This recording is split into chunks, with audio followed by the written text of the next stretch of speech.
Welcome to the Amplify to Seven Figures podcast, where we look inside the mind of seven-figure entrepreneurs to see how they amplify their business and amplify their life. Let's welcome today's guest. Welcome to the Amplify to Seven Figures podcast. Today's guest went from being an engineer to a real estate investor. And within 3 months doing lease option deals, he was earning more per month than in his regular job. He speaks at conferences and workshops nationwide on the topic of real estate investing. And he's the author of 4 books, including Make Extra Money Flipping Houses While on Vacation. Everyone wants that, right? And Wholesaling Lease Options. He's a host of the podcast Real Estate Investing Mastery with over 3 million downloads. Please give a warm welcome to real estate investor, podcasting coach, Joe McCall. Great to have you on the show, Joe. Thank you, Paul. Appreciate that. By the way, I was just looking at my podcast downloads. It's more like 8 million. 8 I don't million? know where. Yeah, I don't know where I got 3 million. Hopefully I'm approaching 10 million soon. I don't know. Oh man, yeah. So I took that off the most recent thing that you said on. Yeah, that was my bad. I sent that to you, but yeah. You want to get that updated. That's gotta awesome. get that right. Those stats, those numbers are really important. Oh, we're going to be talking about that a little bit later in the interview as well. So Joe, you've been, you've traveled a lot. You've been around Europe at least 4 times, maybe more now, but from what I could see, at least 4 times.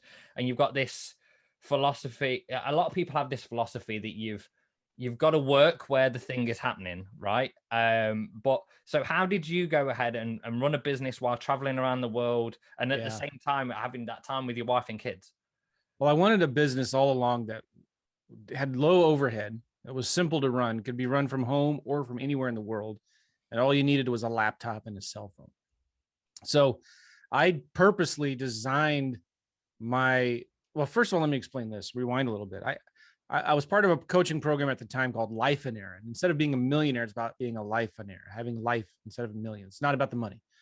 And they talked a lot about creating a vision for your life first. What do you want your life to look like? And then design a business around that. So many of us have it backwards. We have our business or our job, the center of everything, and then our life kind of fits in around that. This flips the script. It says, all right, let's create what do you want your life to look like? And then design a business around that supports your life. And spending time with your family and, building your work hours around your life hours, not the other way around. So anyway, me and my wife, we have 4 kids, and we knew that we wanted to have the freedom and the flexibility to travel anywhere we wanted to, work whenever and wherever we wanted to. And so I wanted a business like that. I didn't want an office. I didn't want huge overhead. I just wanted a simple business in place. So that's kind of where it started. And I knew doing real estate that I didn't have to go see the houses. I could do these deals virtually from a computer, from a phone. I could hire somebody to go look at the house. I could have a realtor sell the house for me. I didn't need to go see the house. And it's when you start asking bigger and better questions, then you'll find the answers for that. Does that make sense? Yeah, it does make a lot of sense. And, I think a lot of people, when they start out, like they say, they want to escape the 9 to 5 and that's it. And everything else just goes on the back burner and they go, I'll figure that out later. Did you go through that first? And then when you went through that course and that program went, okay, actually that's a flip? Or was it like straight into entrepreneurship? You're like, I'm going to design it the way I want it. Well, I don't know. It's a good answer. A good question. I had a coach in the real estate space who talked about for him wanting to have a business, and he listed like 6 or 7 things. And I was working as an engineer, making decent money, but I got tired of traveling, working out of a cubicle, I called it. And I don't know if in England, if they use the word cubicle, but yeah, cubicle we got a few. Yeah. All right. Well, cubicles are these horrible boxes that you put yourself, that you have to work in from. And it's just, I felt so trapped in that thing and I wanted to get out of it. And so I knew I wanted a business that was simple. But he listed like 4 or 5 or 6 things that he wanted out of a real estate investing business. And I thought, oh, that's it. That's what I want. So I just copied what he wanted out of a business, but it was simple, easy to run, low overhead, can be run virtually from anywhere in the world. It helps people, it benefits the community. and gives him the freedom to spend more time with his family. And so I just copied that mission statement, that vision that he had, and I want my business like that. So I started thinking and asking better questions, bigger and better questions. And I was traveling for my job. This was right around when the 4-Hour Work Week came out with Tim Ferriss. And this is a guy now started talking about hiring virtual assistants, hiring people in the Philippines to do the data entry, the admin stuff that I wasn't good at. And I thought, man, this is my ticket. I can quit my job. I can hire people to do all the stuff I hate. I can just focus on what I'm good at. And I don't have to have a huge office. I can hire virtual assistants for $3 or $4 or $5 an hour to do all of this other work for me that I don't want to do. And did you find it difficult at first? Because obviously when we hear those kind of things for the first time, we look at it with rose tinted glasses and like, oh, that's great. Yeah, that's the dream. And that'll just be super, super easy. Did you find when you started hiring those kind of people, you were like, no, not like this, and those kind of things? Oh, yeah. Did you have to start to learn how to communicate that stuff, and what did you have to put in place? Oh, for sure. I mean, here's the thing. People think they can just hire a VA virtual assistant and talk to them once a month. You've got to talk to them every day. Yeah. And so I learned that early on. If I want this VA to do good work, if I want them to stick around, I need to be communicating with them regularly. And so I communicate with my VAs and my assistants all the time. Now, as my business started growing, I started hiring local assistants to manage the virtual assistants. And so right now, my local assistants, I have 2 local assistants in the US. One's in Illinois, one's in Florida, and I'm in St. Louis, Missouri. And then I have one marketing director who lives in Minnesota. I talk to them 3 times a week, but they are talking to our virtual assistant team, and we've got 4 or 5 virtual assistants. They're talking to them every day. So as you build your team, it comes along in steps and progress. But I heard one guy say one time, and I latched onto this. He said, make a list of everything you do in your business and ask yourself a question, real simple. How can I do none of this? Right? How can I get somebody else to do all of this for me? And that was such a profound question. And everybody should be doing that. When Richard Branson starts a new business, he doesn't go learn how to fly airplanes. He doesn't learn how to market and do all of the accounting and all of that kind of stuff. He hires the best people. So as your business starts growing, you start thinking about, all right, these are all the things for a real estate deal. These are all the things you have to do for a real estate deal. How can I do none of that? How can I get someone else to do that? So I started doing that. And then in my coaching and publishing business, there's so many things that can go on in that. I knew I can't just completely remove myself from that business. I can't just completely remove myself and not, I could, I know guys that have done it, but I got to be the guy on the podcast. And I love doing that. I love being on the podcast and coaching and doing the teaching myself. Right. But I started hiring someone to do the coaching for me. I started hiring someone to do the click funnels and the funnels for me. I recorded a video and I had somebody else turn that into a book. So I'm always thinking about, this is what I want to do, but what are my 1 or 2 things that I have to do that I can't outsource myself, that I enjoy doing myself the most? Where's my genius zone? And that genius zone exercise that I think, I forget, the guy from Strategic Coach, I think kind of popularized that. Dan Sullivan, is it? I think so. Yes. Yeah. So what is my genius zone? What is the thing that I'm passionate about, that I'm good at? And that's what I keep on forcing myself to only focus on, these 1 or 2 things. And then everything else, I got to get somebody else to do it for me. What would you say that is then? So for me, your genius zone. For me, it's my podcast and teaching, and kind of related, but I'm not a good coach. I'm not a good inspirational mindset, motivated, get going.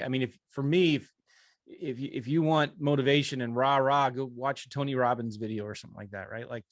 I'm not that guy. I love to teach systems and dive deep into technical marketing stuff. And that's what I like to do. So my genius zone is teaching. And through that, it would be the podcast and my YouTube videos, right? Which are kind of all the same. But if I can focus on that stuff and be good at that, producing content, I do 3 podcasts and videos a week.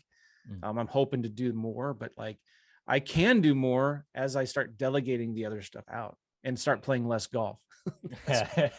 Yeah, I noticed you. So you play golf with your boys as well, do you?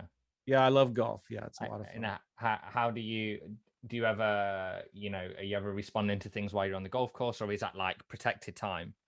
Man, that's weird because it's hard. I can't walk and chew gum at the same time. I just cannot do it, no matter how hard I try. So when I'm golfing and I'm trying to talk on the phone, it's just either the phone call's going really bad or my golf game's going really bad. So like I've tried it, it's hard. And luckily at least half of the golf course has really bad cell phone reception. So I can't talk on the phone even if I wanted to. I really try hard to turn my phone off, but sometimes I have to because I usually golf during the day. Yeah. I'll usually will play at like 3 o'clock in the afternoon or 9 or 10 o'clock in the morning for a couple hours. But I bought a membership at a course just 15 minutes away. It's great exercise. I love to get out and walk. It's great for your body, just getting outside, getting the sun. What is it? Vitamin D's or whatever. Yeah. It's good to get a good sweat. I walk 9 holes with pulling the bag.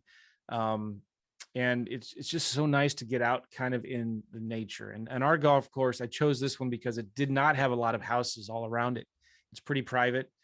And it's great exercise. I love just getting out there and thinking. And the more the bigger my business gets, it's weird. The more time you need to spend thinking, the more time you need to think about what is the next thing I have to do.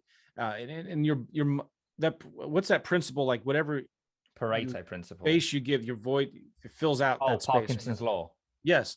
And that is so true. Like if you give yourselves 8 hours a day to work, you're going to work 8 hours doing stupid stuff. But if you give yourself just 3 hours to work, it's amazing how efficient you are. How, like just yesterday was a great example. Yesterday, I wanted to go play golf with our pastor, and I had to be there at 10:30. And like, okay, well, I got an hour and a half to work this morning, and I might have a half hour to an hour afterwards. And so I just figured out what was the most important thing to get done. I sat down, got it done so I could leave. And if I wasn't golfing, I would have given myself all day to do that. And it would have taken me all day to do it. And I might not have even gotten it done.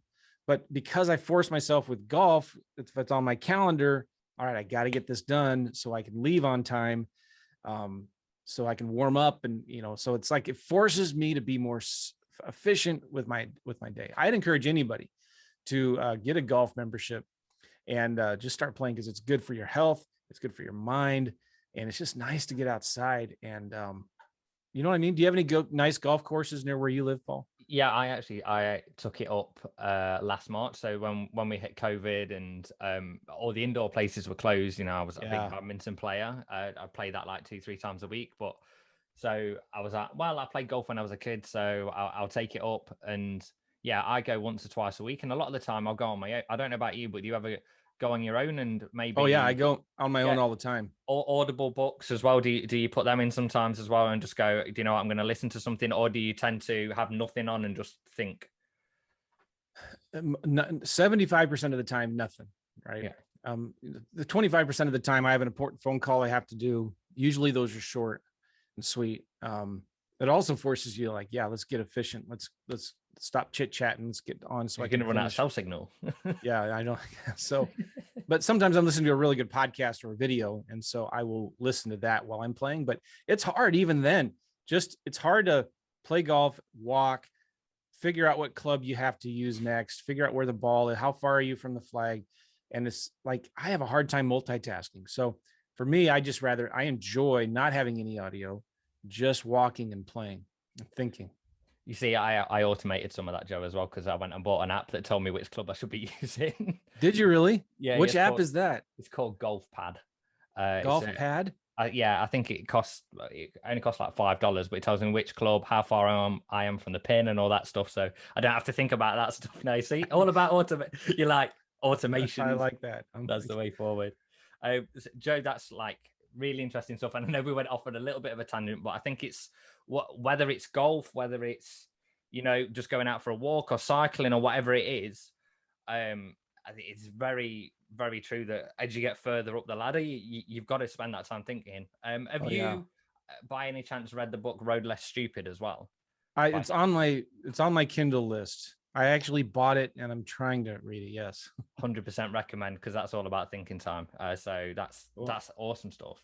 So Yeah. it's interesting when people often get scared about growing a business because they've got to hire the team and they've got all these huge costs that are potentially involved with it. Is it possible to make that 6 figures without having that huge team or the tons of overheads? Yes, definitely 100%.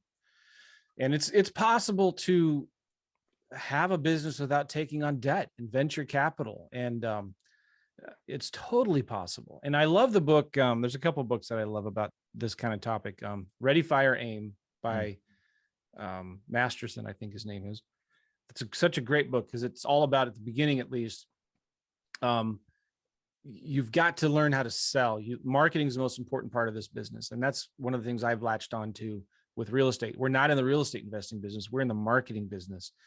And if you're good at sales, if you're good at marketing, you do not need to raise capital. You do not need to go into debt. You can sell your product and services before you build it. This idea that you have to raise a bunch of money, get into a bunch of debt, build the thing first, and then hope to find somebody to buy it is absolutely ridiculous.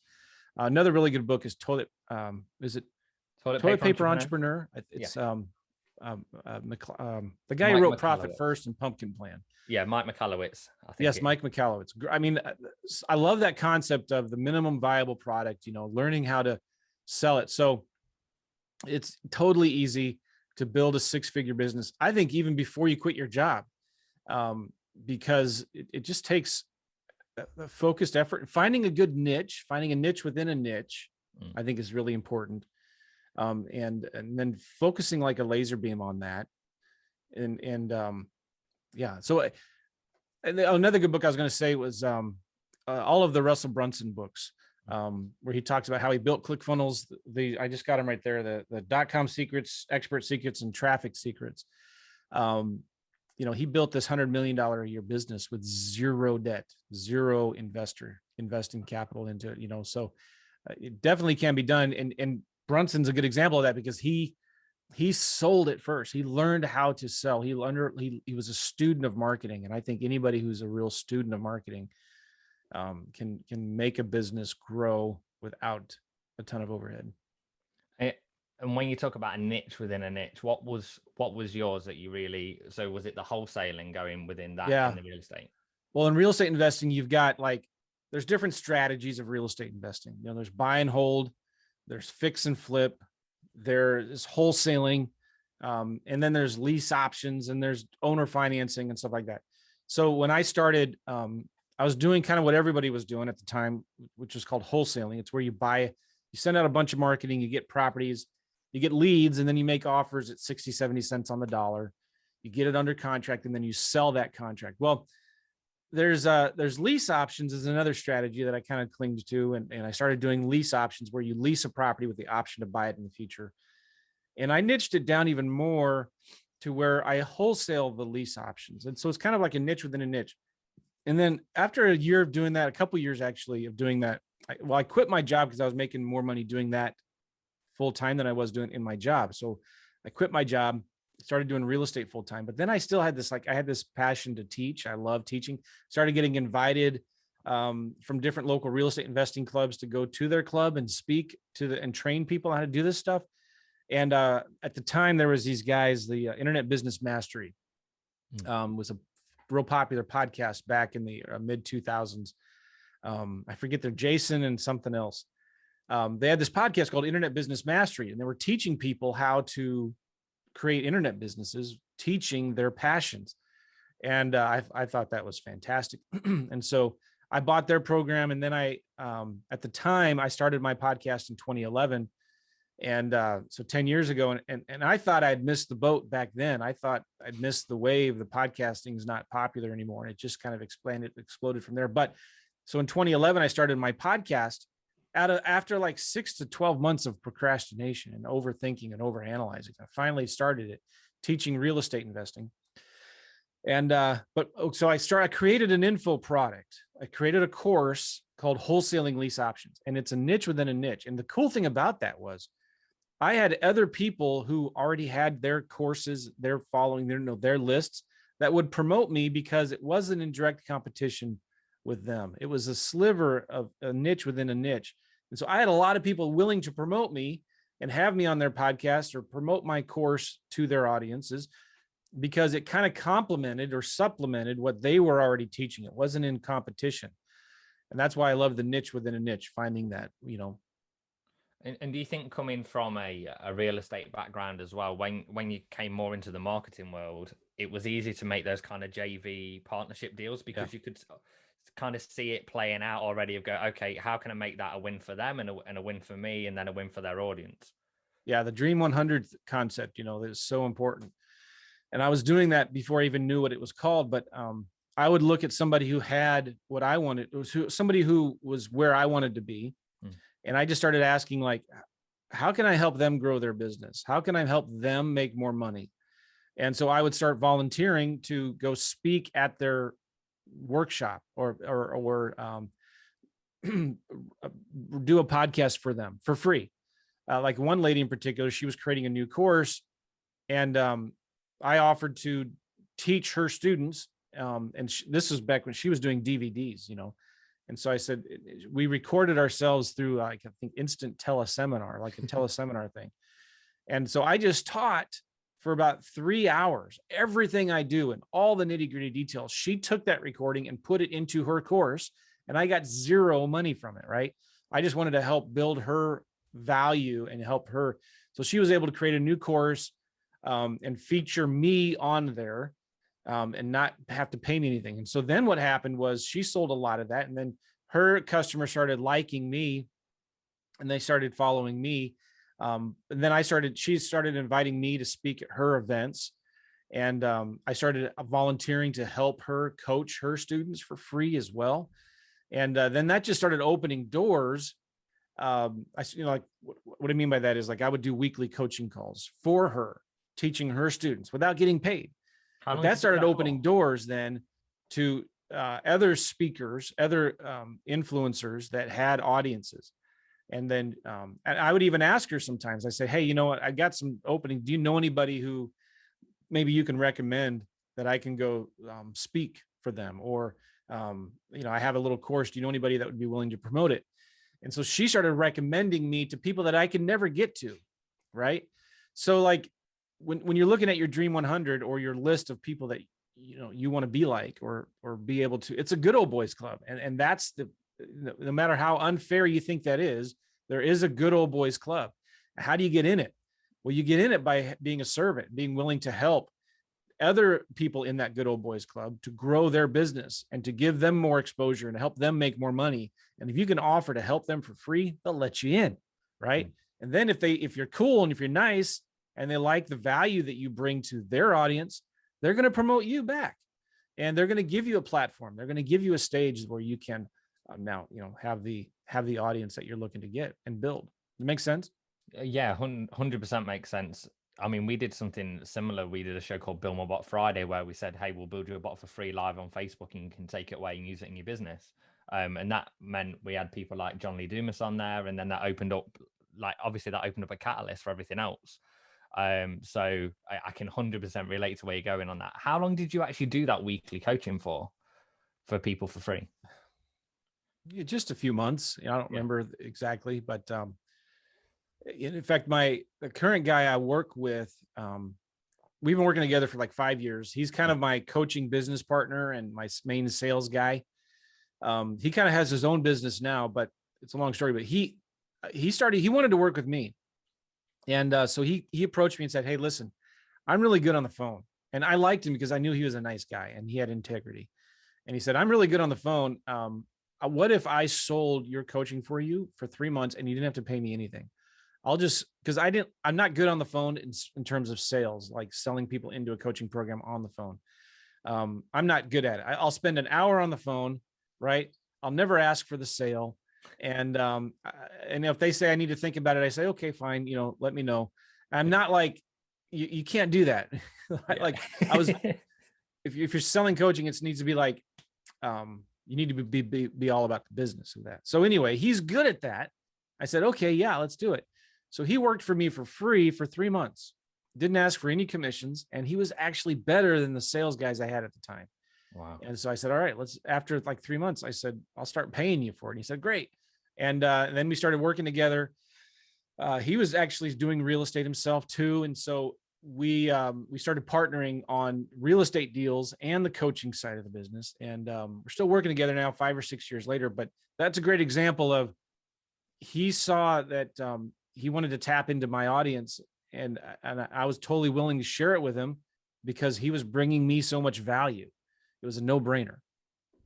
I love it. I think it's so important to, that give first. Anyone who's listening to this that's in that earlier stage and they're like, yeah, but I haven't got the clout to be able to work with those kind of people. Just go and do something that you give so much value to someone that they feel that natural reciprocity.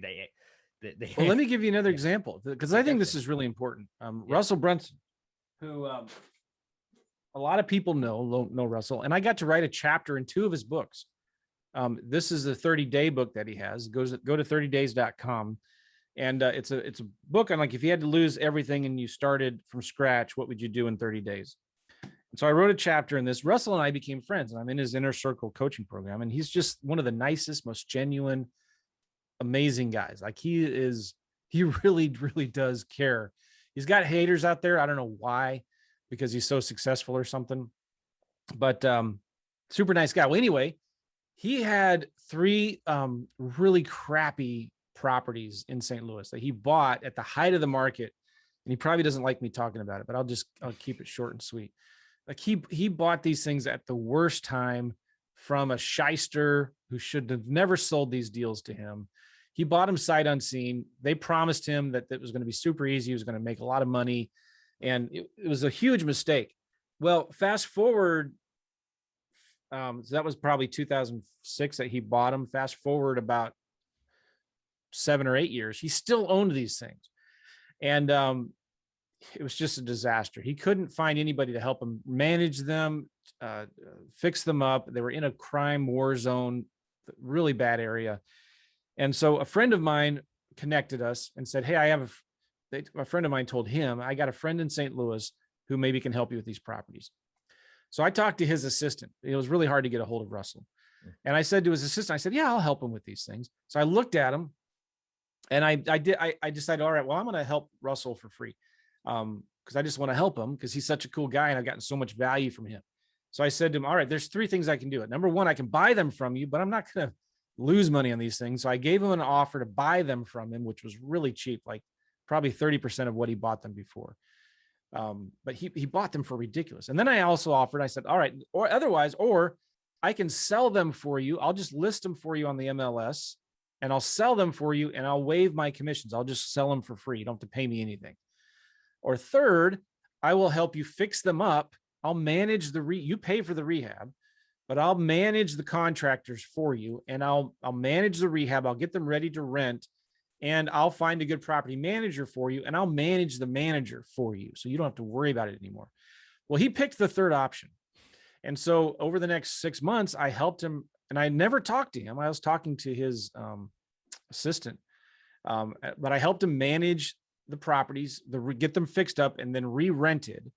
And then he was here in St. Louis for a speaking at a Dan Kennedy event. And these properties were in such a bad area.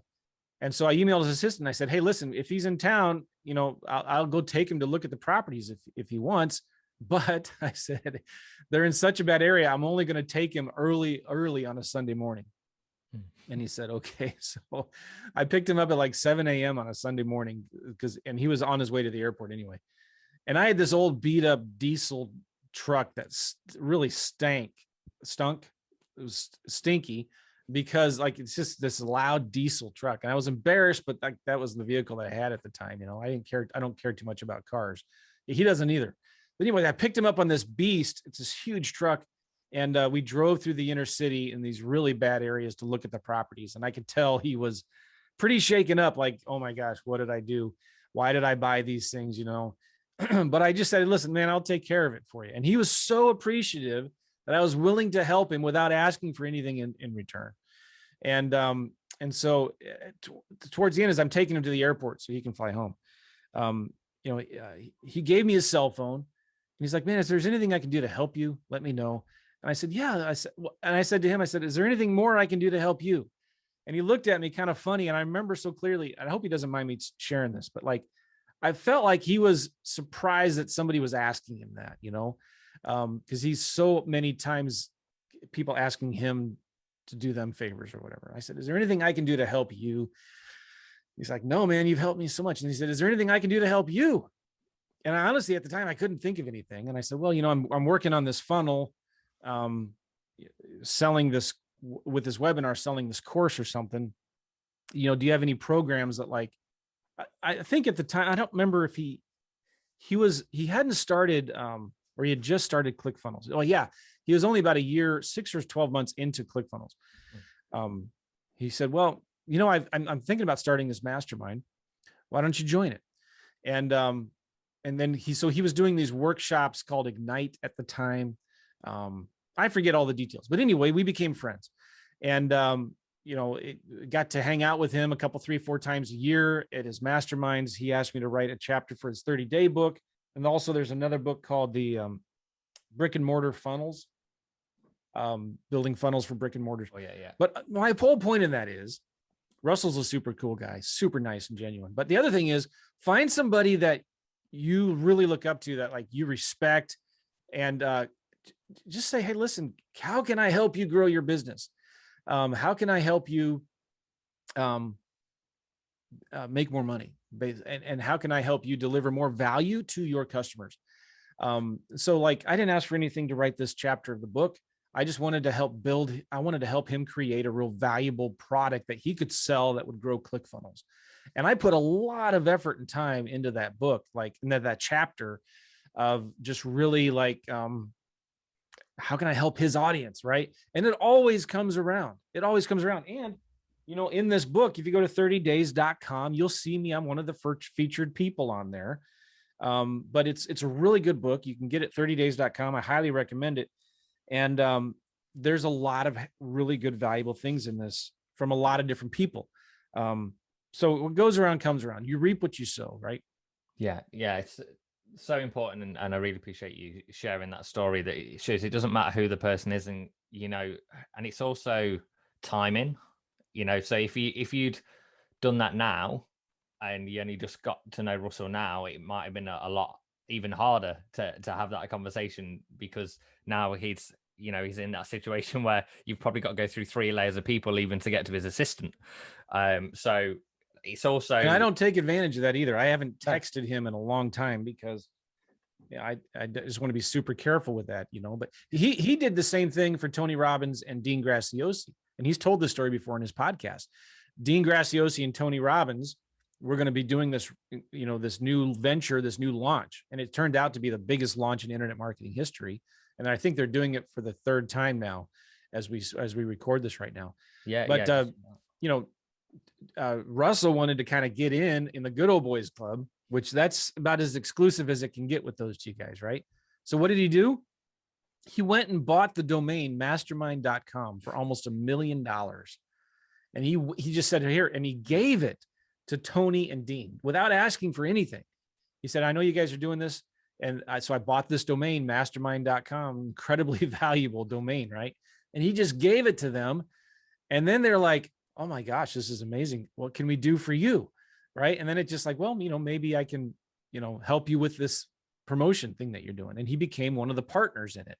I don't think it's it's an equal partnership, but like he's now getting a bigger piece of that pie, and he's getting way more money out of that $1 million that he used to buy that domain from it. And he gets to rub shoulders with these guys and be featured with them.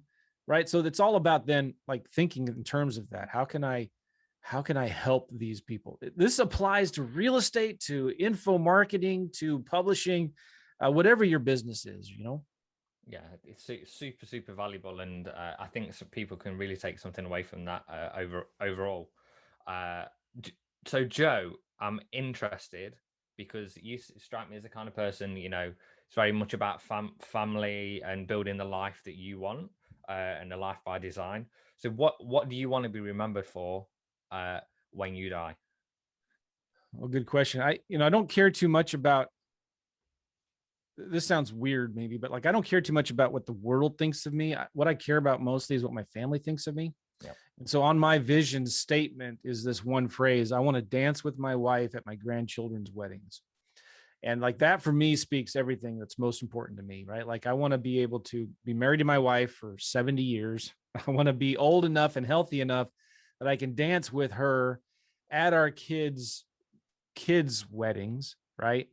And that's all that matters for me. Like, if I can leave a legacy for my kids and they can see me as somebody who, loved one woman for 60, 70 years, was faithful to her, and then was a loving dad to the kids and then to the grandkids, bam, I'm happy. I'll die a happy man.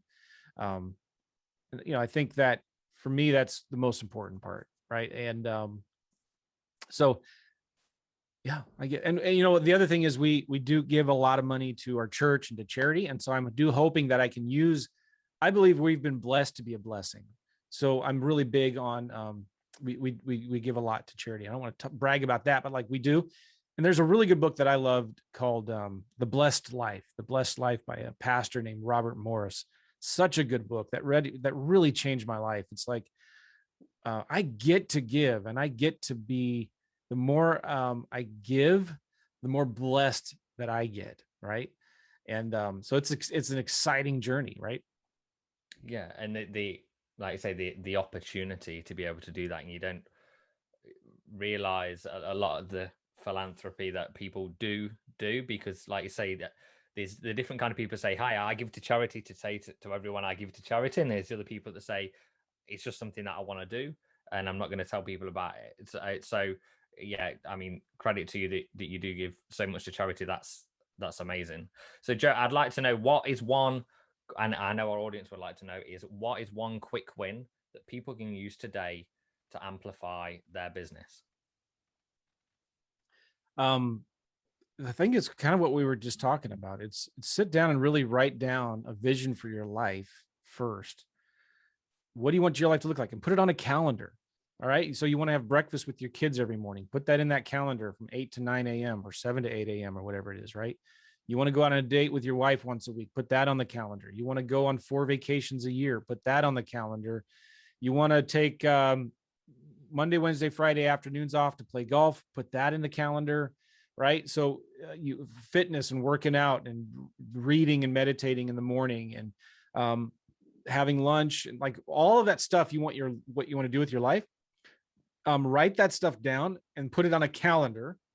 Okay. And then say, all right, these are the times that I can work. So then design your business around that. Like, I know a guy who's super successful in the real estate space, and he doesn't work. He only works Tuesday, Wednesdays, and Thursdays, 3 days a week. Super successful guy, but he has purposely decided to take Mondays and Fridays off and weekends. So he gets 4-day weekend every week, right? I mean, how cool is that? I know other guys who just maybe take Fridays off or don't work Mondays. For me, Mondays are kind of my lazy days. So I don't really block anything in my calendar for podcasts or calls or anything on Monday. I just want to, that's kind of my get back into work mode day, right? So like, design of your vision for your life, put it on the calendar, and then say, look at that and say, all right, well, you know what? I can only work between 10 to 2 Monday, Tuesdays, and Thursdays. And then, so Wednesdays, I give myself more time, but that makes everything so much easier. And it forces you to figure out what's most important for your business. So just to recap, that's block out your personal life first, the way that what you want your life to be, and then use that calendar as a catalyst to be able to look at the way you want your business to be. Well, and here's the cool thing about that. Put a dollar amount to that lifestyle, right? Everybody thinks they want to make $1 million, but you may not need to make $1 million to live a happy, fulfilled, satisfied life. You may not. You may only take a couple $100,000 a year. If you're going on 4 nice vacations a year, right? Let's say each vacation's $5,000. So that's 20 grand a year you need for that. And you don't need to buy that cabin or buy that boat. Just rent it. Your vision may be to own a Lamborghini. Well, you know what? Maybe you can just rent a Lamborghini, get your fix a couple times a year, right? And just drive it for a week. You may not need to have all of this stuff or have all of this wealth. If you're living your ideal lifestyle, you'll be surprised how much that does not cost, or how much it does cost. It's really not that much money. And so and especially then if you're debt free, my gosh, you can live really high on the hog. I don't know if that translates to our international audience, but like you can live very, very comfortably on just a couple $100,000 a year, $100,000 a year. If you don't have any debt, man, you can live very, very comfortably, very nice on just some people $50,000 a year, some people 100, some people 200. So like that's awesome. Especially the more money you start making, the more in taxes you're going to have to pay, the more of a beast that you're going to have to feed, with the more bigger of a business, bigger overhead, more employees that you're going to have to feed to keep that and to sustain that. So take a step back, put it on your calendar, put a dollar figure on it. Like, okay, to live this life, that's like my dream life. I only need to make $200,000 a year. And I didn't used to look at that back then as easy when I was first getting started, like, oh my gosh, that's a lot of money. But now today I'm like, oh my gosh, I could do that in my sleep. Does that sound crazy? Like just the money I'm getting from affiliate income right now. Yeah. I could live the lifestyle of my dreams with just affiliate income, and I don't have to work anymore at all. At least for a little while, because I have to keep that replenishing that. But like, yeah, it's not that hard. Barely anything. And yeah, I think, I remember actually watching a Russell Brunson presentation, and it worked out all the numbers. It worked out about $14,000 a month to basically live your absolute dream lifestyle, to have the car you want, the house you want, everything. 14,000, which works out less than $200,000 a year. And it's funny. Oh yeah. He was talking about real estate, and he's like, I don't understand you real estate investors. You spend hundreds of thousands of dollars and you take on all of this for down payments on these properties and fixing them up. And you take on all of this risk and liability and hassles and problems with owning these rental properties just to make $100 or $200 a month. You guys realize that, yeah, there's tax benefits. Yeah, you can write it off. Yeah, it's quote unquote passive, but is it really passive recurring income? He goes like, I could sell affiliate products on eBay and make more money than all of you real estate investors combined, right? It's like, and that's why I love the publishing business, the information marketing business, because it's so much easier to scale. And yeah, you don't get some of the tax advantages of owning real estate. You don't get to use leverage, but like, is that really a bad thing? I mean, it's a lot of work to get one rental property that gives you $100 or $200 a month in cash flow, when I could use that same effort and make $1,000, $2,000 a month in passive cash flow selling information, which is why I love this business so much as well, right?